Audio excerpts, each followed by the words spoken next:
There was this fabled concert John Lennon gave at Madison Square Gardens with Yoko Ono, which was the only concert he ever gave after leaving the Beatles, only full-length concert, which is an incredible thing. And yet, it's never really been seen very much. It was released on VHS, very poor sound quality in the 80s, and then kind of buried for all sorts of reasons.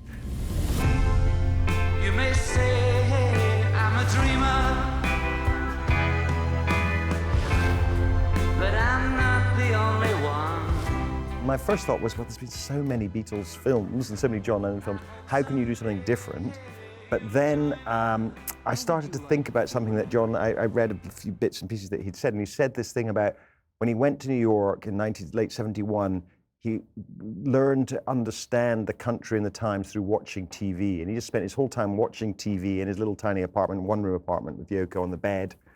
And I thought, well, that's interesting. I wonder if you could sort of recreate his impression of America at that time, watching TV, and into that splice the concert. Good morning, folks. Have you had your breakfast yet? The flower generation is over, but we can start all over again, right? He was a bit naive about what America was and about what his causes were. I think the impression you have of him in the film is definitely as someone who can be very naive, and sometimes in a very amusing way. But actually, the more I lived with this film and lived with him, as it were, the more I feel like that's an amazing thing about, one of the unique things about John, is that he's been through one of the great careers in this, you know, when he's in his 20s, he's one of the most famous people in the world. He's produced some of the greatest music ever recorded. And yet he's still naive after that. That's a sort of extraordinary thing. And I don't think it's naivety. I think it's a sort of openness to everything and a trustingness in people. And unlike most celebrities who sort of close down and become more paranoid and suspicious, at this period in his life, he and Yoko arrive in New York and they want to meet everyone. They're going to go everywhere. They want to join every march. They want to do every cause. And I think it's part of this sort of feeling of, what do I do with myself? What do I do with my life after the Beatles? The Beatles are over. And this is part of the kind of like the transitional period to sort of what's a new life after the Beatles. Rockefeller pulled the trigger, that is what the people feel. Attica stay, we're all mates with Attica stay. The thing that started off John's activism in America was that he got involved in a man who has been imprisoned called John Sinclair in Michigan for having 2 joints. And he's given 5 years for 2 joints. And John goes to Michigan, to the university, and does a concert to sort of pressure the government the governor to release him. And lo and behold, 2 days later, this guy's released. And so John and Yoko feel like, oh, we've got tremendous amount of power. We got this man out of prison. So then they start planning, oh, we're going to do a tour all around America where we're going to get people out of prison. And it does sound very naive, doesn't it? But there's an enthusiasm and a sort of desire to sort of help the world in some way. The main thing that Yoko and I are doing, and Jerry and all the people we're involved with, is to change the apathy that all the youth have. We must get them excited about what we can do again. And that's why we're going to go on the road, speak to them, sing to them, and do anything to get them alive again. And that's our job. And that will, from America, it will spread to the rest of the world. Vive la revolution. One of the things that's very striking about it is that we constantly talk about this time that we're in as the most divided time of our lifetimes. It was every bit as so then.